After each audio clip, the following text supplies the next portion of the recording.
Propose பண்ணதுக்கு தாங்க அதுக்கு என்னங்க இடம் போகுது? அதெல்லாம் வந்து பிளேஸ் எல்லாம் கரெக்டா இருக்கணுங்க. அப்பதான் நம்ம பண்ணும்போது வந்து அவங்க ஃபார்ம்ல இருந்தா நம்ம ஏத்துப்பாங்க. அப்படிலாம் வேணாம், அதெல்லாம் நாங்களே பர்சனலா அரேஞ்ச் பண்ணிப்போம். என்னோட உங்களோட பயங்கர ஃபேன் அவ. அப்படியா? ஆமா. இன்சி பை இன்சி பையன் எவன் கூட என்ன பண்ணுகிறீங்க? ஐ மீன் இன்டர்வியூ சொல்றேன்.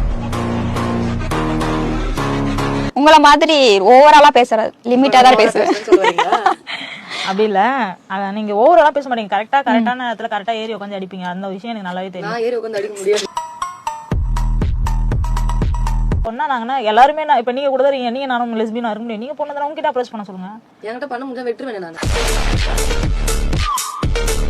இப்போ ஒரு பையனும் ஒரு பொண்ணும் லவ் பண்ணாங்கன்னா ஒரு விஷயம் பண்ணுவா, கல்யாணம் பண்றாங்க, குழந்தை பெக்குறாங்க, அது வேற.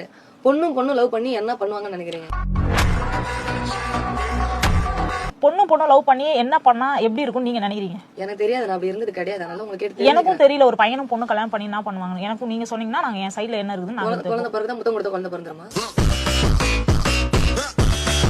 இதுவே நீங்க ஒரு பையனை கல்யாணம் பண்ணிருந்தீங்கன்னா உங்களுக்கு ஹார்மோன்ஸ்ல வந்து என்ன ப்ராப்ளம் இருந்தாலும் அது ஏதோ ஒரு வகையில பிறந்துரும், பிறந்தா தொலையும். அப்படி கிடையாது, அப்படிலாம் கிடையாது.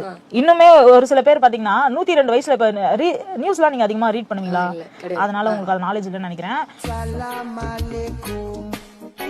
ஆக்சுவலி பாத்தீங்கன்னா நிறைய பேருக்கு குழந்தையே இல்லாம இன்னும் வரைக்கும் சில பேர் வந்து உனக்கு நான் குழந்தை எனக்கு நீ குழந்தை எல்லாம் வாழ்ந்துட்டு இருக்காங்க. அதுக்கு வந்து எடுத்துக்காட்டே எங்களோட அண்ணி ஒருத்தவங்க இருக்காங்க. அவங்க கிட்டத்தட்ட